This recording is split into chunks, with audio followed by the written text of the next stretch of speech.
You're 3,000 feet above the beautiful Earth below, when suddenly one of your fellow passengers reveals he's going to do an unplanned skydive and jump from the balloon. The outraged pilot explains that if he jumps, the balloon could plummet from the sky like a rock and kill everyone on board.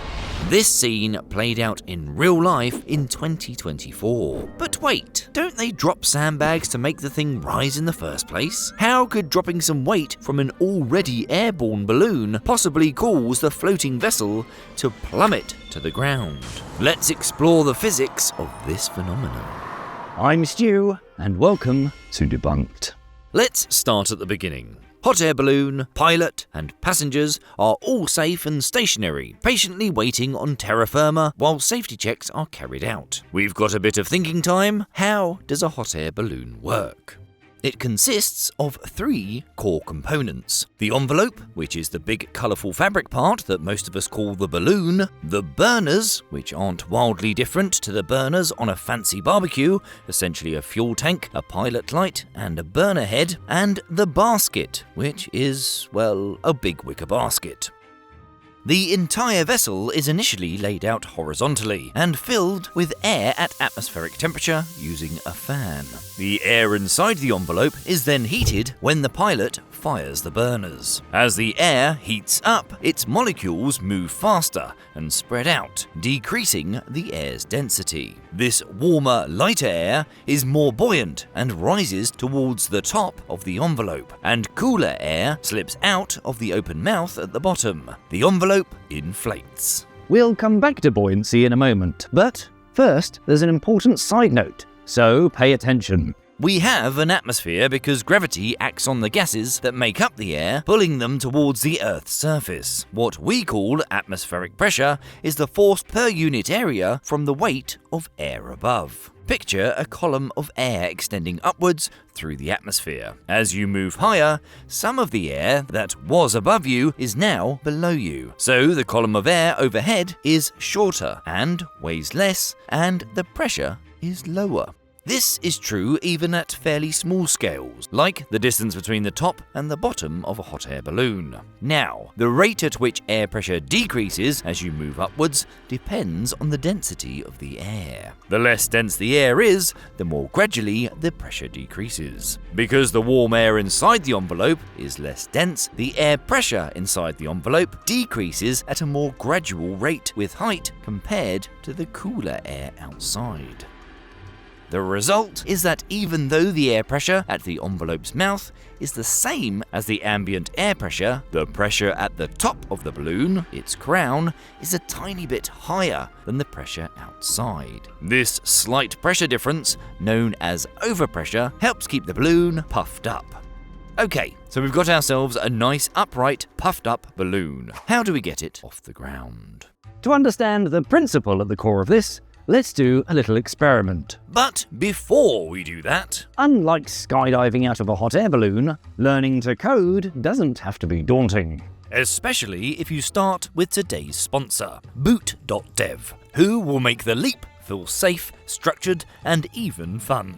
BootDev has a unique approach by gamifying your learning path in the form of a programming role-playing game to build coding skills that translate directly into a programming career. For me, as a complete novice to coding, I wasn't confident I'd be able to get my head around it. Within minutes of just doing Boot.dev's demo, which you can try yourself now, I developed a clearer understanding of coding and started on a journey to making my own first project. I began with learning how to code using Python, which is a very simple coding language to grasp, and I'm aiming to build a copy of the old arcade classic, Asteroids. Because the courses themselves are built like you're playing a game, I quickly forgot that I was learning as I went. You earn experience points, level up, unlock achievements, and even take on boss fights. But it's not just about making coding fun. It's designed to help students hit their goal, a career as a software developer. Back-end devs in the US earn a median salary of over $100K, and Boot.dev is built to provide you with a deep enough understanding to pass technical interviews in the industry. So,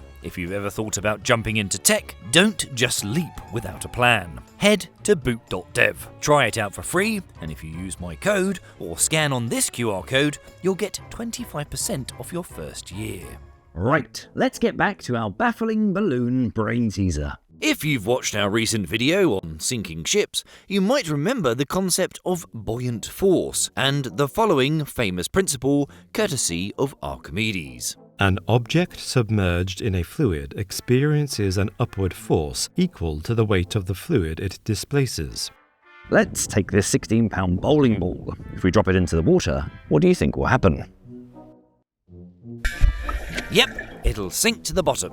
A 16-pound bowling ball is much more dense than the water it displaces, meaning its weight exceeds the buoyant force acting in the opposite direction. Now, what if we repeat the experiment with a basketball, whose average density is lower than water? The bottom portion of the ball will dip just far enough beneath the surface for it to displace a volume of water that's exactly equal to its weight. When buoyant force equals weight, the ball floats. Now, if we pull the basketball a good foot or 30 centimeters under the surface, what will happen when we let it go? Because the underwater basketball is less dense than the surrounding water, its buoyant force exceeds its weight, and it rises rapidly, popping up above the surface, and then bobbing until it reaches equilibrium. So, what does all this have to do with our airfield setup, where there's hardly a drop of water for miles around? While in everyday language, the word fluid is most often used to describe liquids, from a physics point of view, gases, air included, are also fluids, so Archimedes' principle applies here too. As the pilot keeps firing the burners, the air inside the envelope gets hot enough that the balloon's overall density, the envelope, cables, basket, burners and passengers included, drops below that of the surrounding air. The upward buoyant force now exceeds the balloon's weight, so it begins to rise. Take off. This is the part where the pilot throws the sandbags out of the basket, right? Actually, hot air balloons rarely carry ballast. Gas balloons, which are filled with a light gas, such as hydrogen or helium, do drop ballast to climb.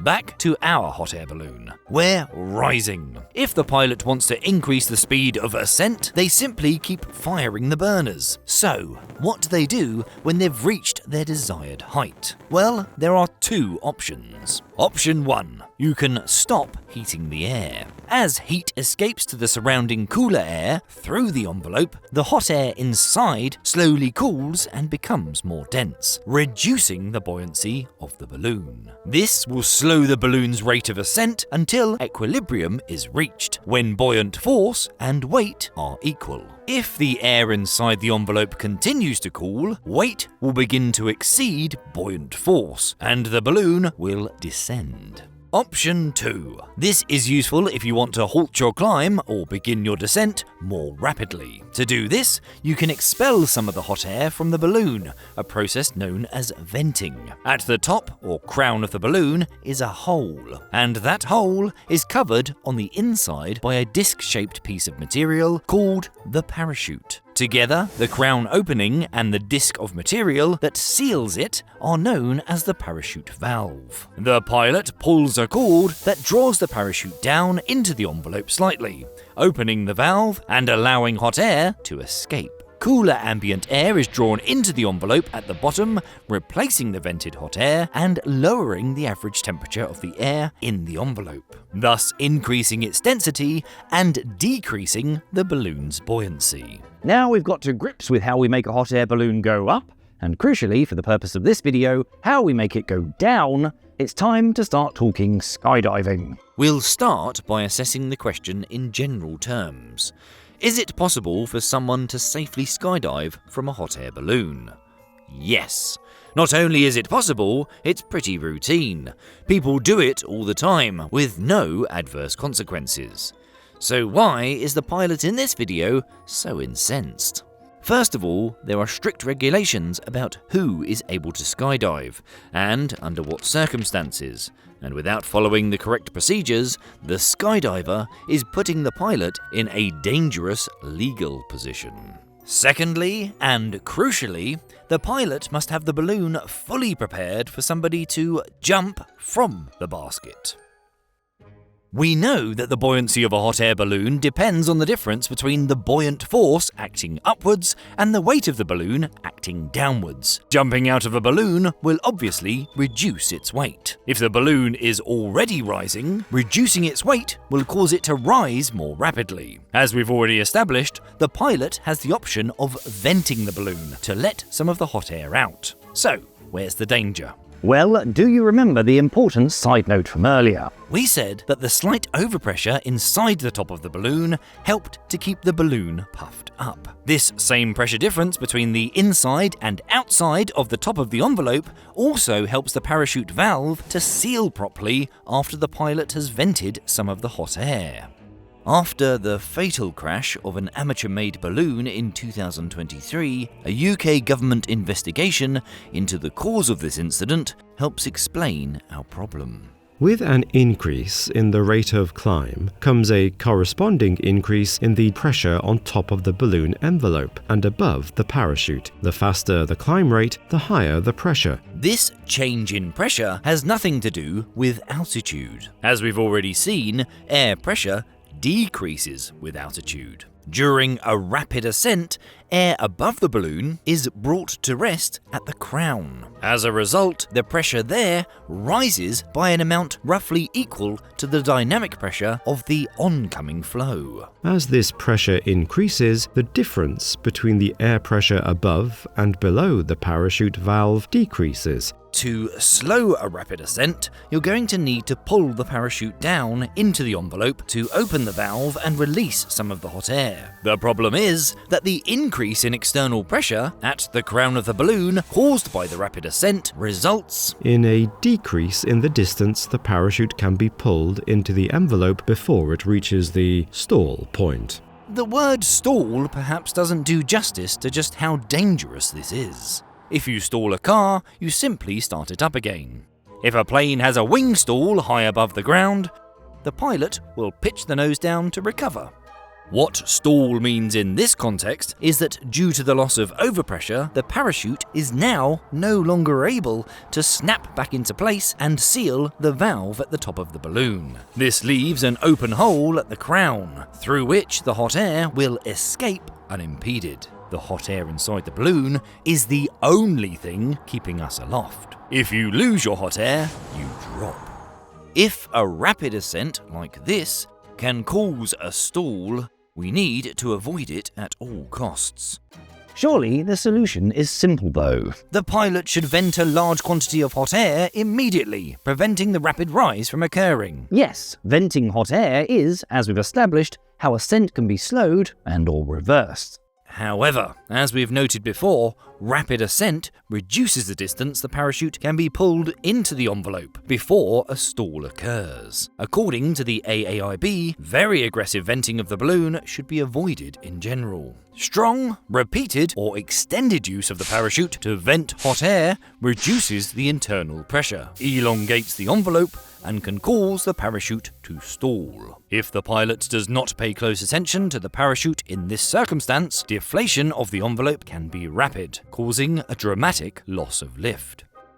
You may be thinking, why not fire the burners, blast more hot air into the envelope and reinflate it? I'm afraid another potential hazard during a stall is that because of the reduced pressure inside the envelope, the mouth and throat also collapse, causing the opening above the burners to close up, and this can happen within seconds. Pilots who have survived this disastrous scenario have managed to burn through the envelope fabric, creating a new opening through which they were able to reinflate the envelope before hitting the ground. The difficulty with this approach is that the whole balloon envelope, including the fabric at the mouth and throat, is made of fireproof material to prevent accidental combustion. Burning through it is far easier said than done. While under normal circumstances, a parachute stall is extremely unlikely when airborne, when they do occur, they are very difficult to recover from. In fact, the Air Accidents Investigation Branch did not find any published guidance on the best technique to recover from a stall. And if you can't recover from a stall, the balloon collapses. An eyewitness described such an event. It was like all the air suddenly disappeared from the balloon, like the top had opened up, or someone had lifted the lid on it. For the case in the report, the onboard monitor logged a maximum descent rate of 19 meters per second, 3,740 feet per minute. A catastrophic drop. To put that in a little more perspective, it's like driving your car into a wall at over 40 miles per hour, just under 70 kilometers per hour, with no seatbelt and no airbag. Oh, and instead of a steel chassis and crumple zone, there's nothing but wicker between you and the wall. The big question is, could someone jumping out of the basket trigger the series of events we've just described? As we've noted earlier, parachute stalls are actually extremely rare under normal airborne circumstances. However, if a number of unusual conditions align, say if the vessel was already ascending rapidly, and a skydiver surprised the pilot by leaping from the basket while he happened to be venting, we're some distance away from normal airborne circumstances. Sudden weight loss during an already rapid ascent is a stall risk in and of itself. Failing to give the pilot adequate notice to prepare for the jump shifts this whole scenario into very dangerous territory. Among other experts, we got in touch with Andrew Austin, Director and National Safety Officer at the British Balloon and Airship Club, and he confirmed how dangerous this scenario could be. A sudden loss of weight can indeed be catastrophic for a hot air balloon. I did see the video that you make reference to, and yes, for this exact reason, the pilot had every right to take the actions that he did. And the risk of a parachute stall isn't the only thing that makes the decision to spontaneously jump out of an air balloon dangerous for everyone else on board. The flight manual from manufacturer Ultramagic emphasizes the fact that the basket must be the right size and be correctly prepared if a jumper is going to leave the basket. The balloon must be fitted with a conventional basket that gives sufficient room to enable the parachutists to exit the basket without making contact with the fuel systems, burner systems, and control lines. I don't think we need to explain why anything that might result in severing, tangling, or getting caught in either the fuel hoses or the cords that are used to control the balloon is a terrible idea. If these conditions aren't met for the balloon in question, there's no two ways about it.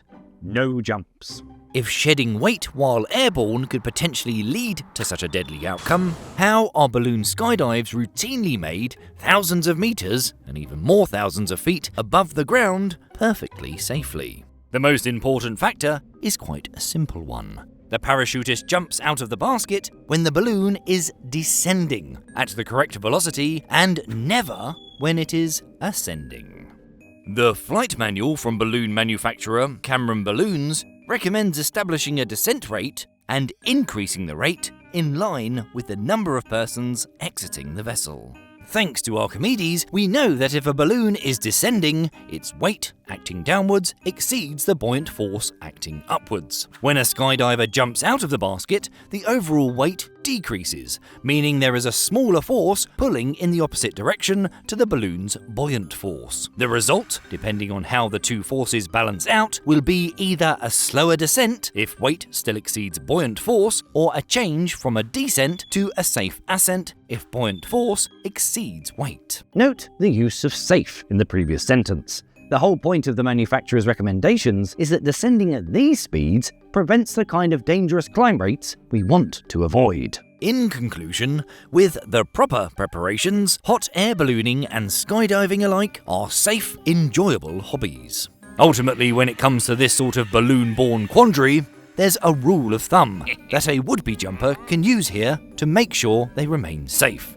If the balloon is rising, or if it's stationary, or actually, even if it's descending, don't be an idiot. Thanks for watching, stay curious but safe, and we'll see you next time.